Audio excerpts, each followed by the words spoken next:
Welcome back. How much have we talked about vaccines the last couple of years? Right. Constantly, right?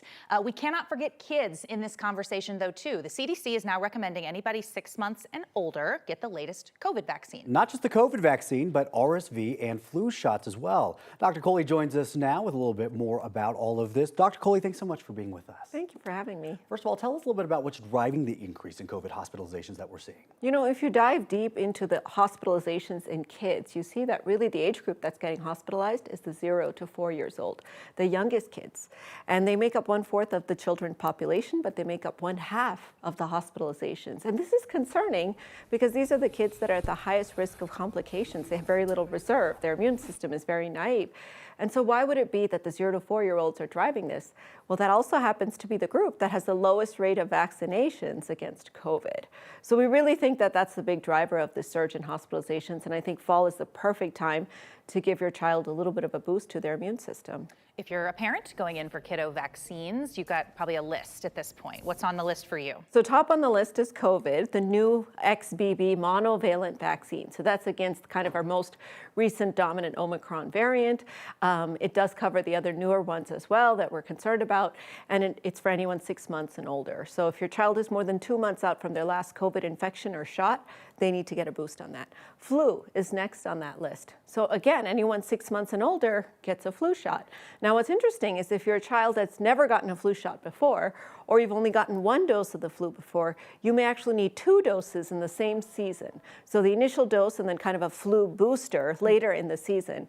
So make sure you talk to your child's pediatrician about how many shots they've gotten. What do you say to the parents who are worried about their children getting the flu from the flu vaccine? I get this question all the time. So there's 2 types of flu vaccines. There's the shot in the arm. That one will never give you the flu because it's an inactivated flu virus. It's not functional, or it's a part of a gene of the flu virus, but not the entire virus.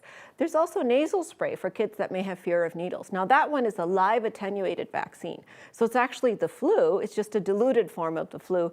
That one certainly can make you sick. So in general, I tend to sort of push parents towards the shot just because the efficacy data is very good in that, and also because we don't worry about conditions like being immunocompromised or anything like that. You obviously don't want to give the flu to someone who might have a chronic medical condition or something. So they should ask that question then. What are you providing at your office wherever you go to your pediatrician? That's right. And don't just sign up for the intranasal one thinking, oh yeah, your child doesn't have to have a needle. Ask your pediatrician what is the best option for my child. We had such a rough RSV season last year. That was a story we covered almost more than COVID last fall with little kids. So what are we looking at for this year? What can you do preventatively for your kiddo? It's already happening now, guys. You know, and again, this is part of the COVID pandemic fallout. Our immune systems are not as much in shape as they used to be. So we're seeing RSV hospitalizations, not just in kids, but also in older adults, really start to peak and peak earlier than we expected. But this year, there is an option for parents that have kids under the age of 8 months. It's an antibody, nirsevimab,